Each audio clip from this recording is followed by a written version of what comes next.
Dans un monde où la pression de la conformité et l'envie de suivre la masse sont omniprésentes, il est parfois difficile de trouver la force de se tenir seul. Pourtant, c'est dans ces moments de solitude que naissent les plus grandes réussites. Myles Munroe, à travers son enseignement, nous rappelle qu'il ne faut pas avoir peur de s'éloigner de la foule et de suivre notre propre chemin. Se tenir seul ne signifie pas être abandonné, mais plutôt avoir le courage de défendre ses convictions, de rester fidèle à sa vision et de s'engager pleinement dans la quête de son propre but. Ce texte explore le pouvoir transformateur de la solitude, de la conviction et du leadership, et comment ces éléments peuvent façonner non seulement notre vie, mais aussi le monde autour de nous. Si ce contenu vous enseigne et vous inspire, n'oubliez pas de liker la vidéo et de vous abonner en activant la cloche pour ne rien manquer des prochaines vidéos. En ajoutant un like, vous aidez YouTube à partager ce message au maximum et à toucher encore plus de personnes qui cherchent à se développer personnellement et à devenir des leaders. Alors, préparez-vous à découvrir des révélations qui pourraient changer votre vision de la prière et de la vie spirituelle. Commençons. Tenez bon, même lorsque vous êtes seul. Enseignement de Myles Munroe. Imaginez-vous debout au bord d'un vaste canyon, le vent murmure à travers les profondeurs et vous êtes là, seul. Ce qui est fascinant dans ce moment, ce n'est pas la solitude qui vous définit, c'est ce que vous choisissez d'en faire. J'ai passé des décennies à observer des gens qui poursuivent Dieu les foules, essayant désespérément de s'intégrer, d'appartenir quelque part, n'importe où, mais pas ici.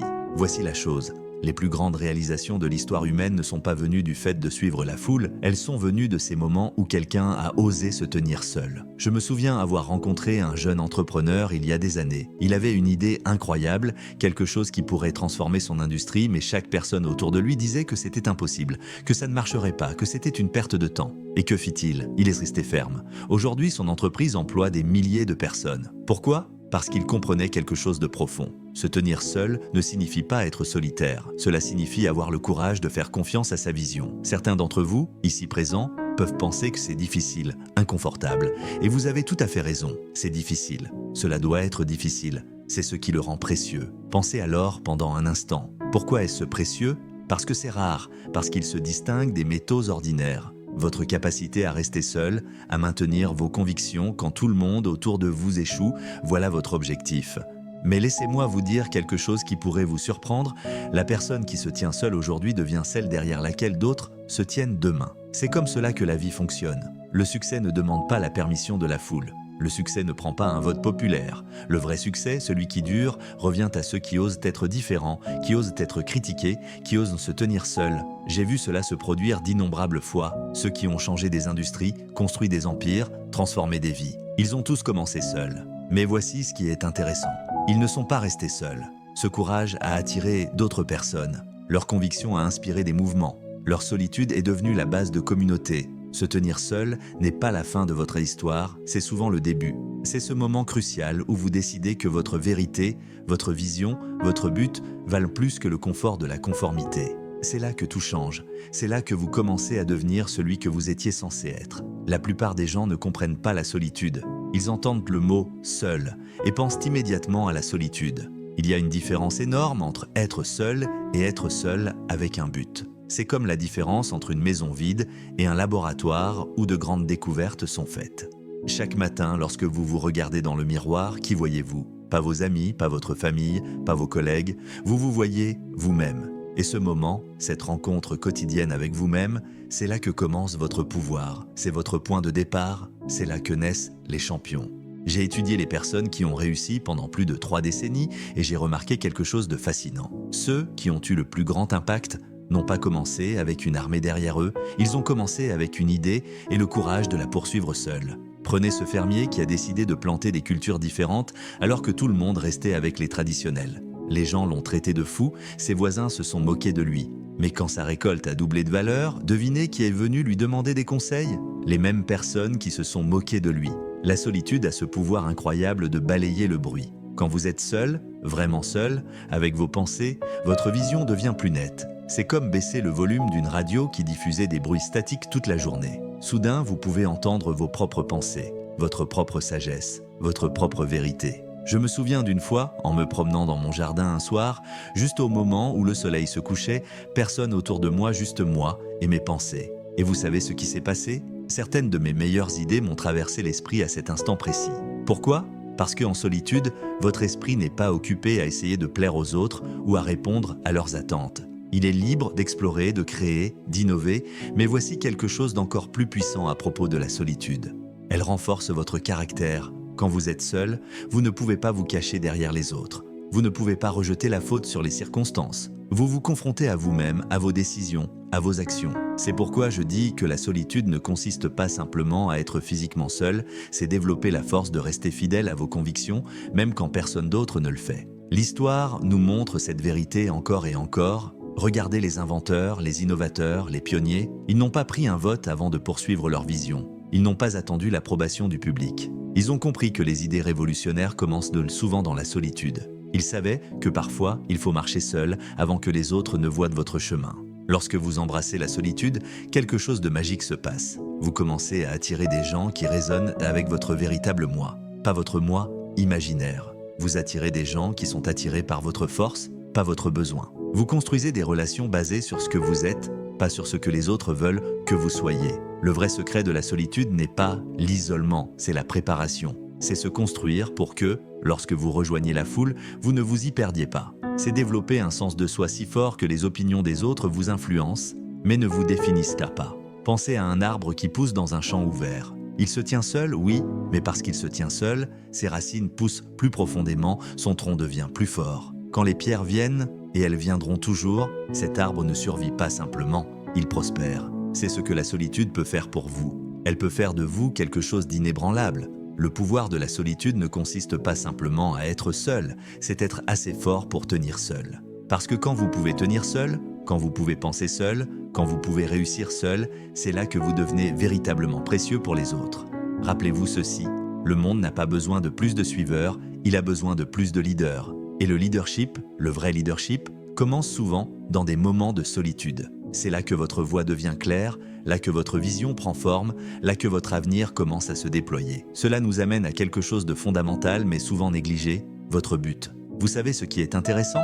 La plupart des gens passent de plus de temps à planifier leurs vacances qu'à planifier leur vie. Ils passaient un plus de temps à choisir leurs vêtements qu'à choisir leur direction. Mais le but, le vrai but, c'est ce qui transforme les vies ordinaires en réalisations extraordinaires. Le but n'est pas quelque chose que vous inventez, c'est quelque chose que vous découvrez. Et souvent, cette découverte se fait dans ces moments tranquilles où vous êtes seul avec vos pensées. C'est comme chercher des diamants, vous devez creuser profondément, loin du bruit de surface, loin des opinions des autres, pour trouver cette pierre précieuse qui est vôtre. Je me souviens avoir demandé à une salle pleine de personnes qui réussissaient ce qu'elles avaient en commun. Vous savez ce qui m'a surpris ?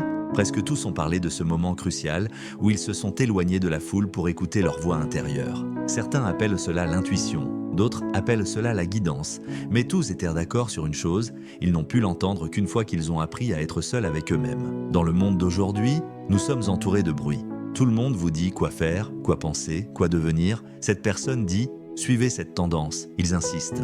Mais voici la vérité, votre but n'est pas là, dans la foule. Il est à l'intérieur de vous, attendant d'être découvert. Et parfois, vous devez couper tout ce bruit extérieur pour entendre votre propre voix. Quand vous êtes dans une pièce pleine de monde, tout le monde parlant en même temps, pouvez-vous entendre vos propres pensées? Probablement pas. Mais lorsque vous sortez dehors dans le calme, soudainement vos pensées deviennent claires. C'est ce qui se passe lorsque vous prenez du temps pour la solitude. Le chaos se calme, la confusion disparaît et votre but commence à émerger. Je me souviens avoir travaillé avec quelqu'un qui a passé 20 ans à gravir l'échelle de l'entreprise. Bon travail, bon salaire, bons avantages, mais chaque matin, il se regardait dans le miroir et voyait quelqu'un vivant le rêve de quelqu'un d'autre. Puis, un jour, il a pris une semaine de congé, juste lui, seul dans une cabane dans les montagnes. Pas de téléphone, pas d'internet, pas de distraction. Vous savez ce qui s'est passé? Au bout de 3 jours, il n'a plus pu l'ignorer. Son vrai but n'avait rien à voir avec le succès d'entreprise. C'était d'enseigner, de partager des connaissances, d'aider les autres à grandir.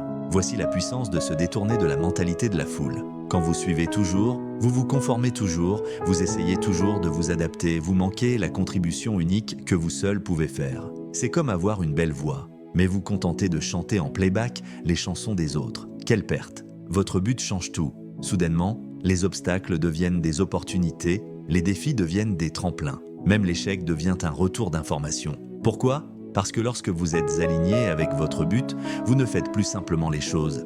Vous devenez celui que vous étiez censé être. Le but, ce n'est pas égoïste de le poursuivre. En fait, C'est égoïste de ne pas le poursuivre, car votre but ne concerne pas seulement vous. Il s'agit de la contribution que vous pouvez apporter au monde, des vies que vous pouvez toucher, des changements que vous pouvez opérer, de l'héritage que vous pouvez laisser. Mais vous ne pouvez pas accomplir ce but si vous êtes occupé à vivre la vie de quelqu'un d'autre. C'est pour cela que se libérer de la mentalité de la foule est si crucial. La foule vous poussera toujours vers la moyenne, vers la sécurité, vers l'ordinaire. Mais votre but vous pousse vers l'excellence, vers la croissance, vers l'extraordinaire. La foule dit « sois réaliste », votre but dit « sois remarquable ». Votre but n'est pas quelque chose de petit qui peut s'adapter aux attentes de tout le monde, il est quelque chose de grand, de suffisamment grand pour se tenir seul, si nécessaire. Parce qu'une fois que vous vous tenez dans votre but, vous vous tenez dans votre pouvoir. Et ce genre de solitude n'est pas de l'isolement, c'est de l'élévation. Comprendre votre but, ce n'est pas seulement savoir quoi faire, c'est savoir qui être. Et cette connaissance, cette clarté, cette conviction ne viennent que lorsque vous avez le courage de vous éloigner de la foule et d'écouter la sagesse de votre propre cœur. Laissez-moi vous dire quelque chose d'important, et cela pourrait être difficile à entendre, mais c'est vrai, se tenir seul a un prix. Oui, un prix. Et tout le monde n'est pas prêt à le payer. Mais ceux qui le sont, ils changent le monde et tout le monde le veut, mais si vous comprenez son coût, lorsque vous décidez de vous tenir seul, de suivre votre but, de marcher sur votre propre chemin, c'est là que vous découvrez de quoi vous êtes réellement fait. Parce que la première chose qui se passe, c'est l'opposition, la critique, parfois même de la part des personnes que vous pensiez soutenir. Je me souviens d'un propriétaire d'entreprise qui a décidé de changer complètement la direction de son entreprise. Ses concurrents se sont moqués de lui, ses partenaires ont douté. Même sa famille a remis en question sa santé mentale. Pendant 6 mois, il s'est senti comme la seule personne qui croyait dans sa vision. Mais vous savez ce qu'il m'a dit ? Il a dit que la solitude était temporaire, mais les leçons étaient permanentes. Aujourd'hui, son entreprise est le leader de l'industrie. Et ces mêmes personnes qui se sont moquées de lui, elles essaient maintenant de copier son modèle. Ce que la plupart des gens ne comprennent pas au sujet de la critique, c'est qu'elle est en réalité un compliment déguisé. Quand les gens critiquent mal vos rêves, vos décisions, votre direction, que disent-ils vraiment ? Ils disent donc que vous êtes différent. Vous ne suivez pas la foule, vous ne jouez pas la sécurité. Et dans un monde de copieurs, être différent est votre plus grand atout. Se tenir seul ne consiste pas seulement à supporter la pression extérieure, c'est aussi renforcer soi-même de l'intérieur. C'est comme construire un gratte-ciel. Plus vous voulez qu'il soit grand, plus vous devez avoir des fondations solides. La résilience ne naît pas dans le confort. Elle se forge à travers les défis. Chaque fois que quelqu'un vous dit que ce n'est pas possible et que vous continuez quand même, vous êtes en train de construire votre résilience. Chaque fois que vous faites face à un revers et refusez d'abandonner, vous construisez votre résilience. Chaque fois que vous vous tenez seul et restez fidèle à votre vision, vous êtes en train de renforcer votre résilience. J'ai remarqué quelque chose de fascinant chez les personnes qui réussissent. Elles ne se contentent pas simplement d'accepter le prix de la solitude, elles en comprennent la valeur. Elles savent que l'isolement temporaire est souvent le cocon où se produit la transformation. Pensez-y, un papillon ne devient pas un papillon en restant confortablement dans son cocon. Il doit en sortir, se tenir seul, déployer ses ailes. La partie que la plupart des gens négligent, c'est que l'isolement, la critique, l'opposition sont tous temporaires. C'est comme traverser le désert. Oui, c'est difficile, oui, c'est solitaire, oui, cela met à l'épreuve chaque fibre de votre être, mais ce n'est pas pour toujours. De l'autre côté de ce désert se trouve votre oasis, votre percée, votre triomphe. Et pendant ce voyage, quelque chose de remarquable se produit. Vous développez ce que j'appelle votre boussole intérieure. Quand tout le monde autour de vous vous dit de tourner à droite et que votre boussole intérieure vous dit de continuer tout droit, vous apprenez à lui faire confiance. Pourquoi ? Parce que vous avez payé le prix pour la développer.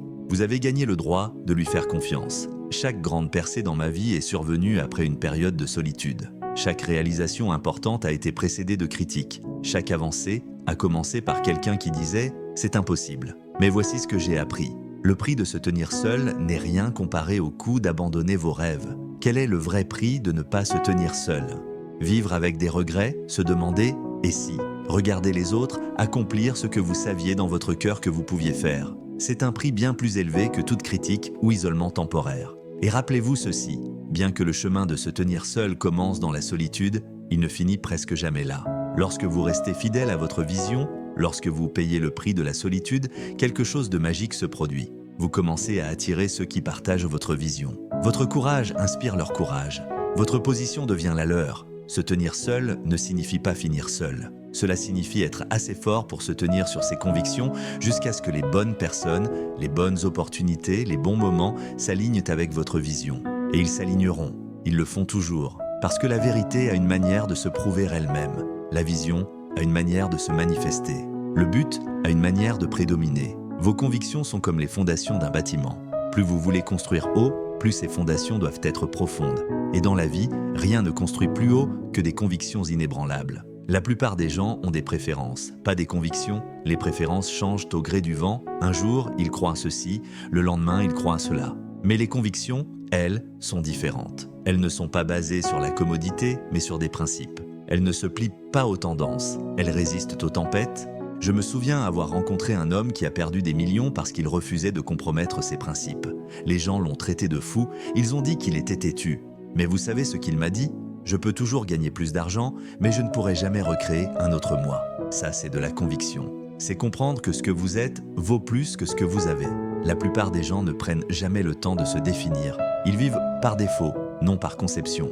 Mais vos valeurs fondamentales, elles sont comme votre constitution personnelle. Elles régissent vos décisions, guident vos actions, façonnent votre caractère. Ce qui est fascinant, c'est que lorsque vos valeurs fondamentales sont claires, les décisions deviennent plus faciles. Pourquoi ?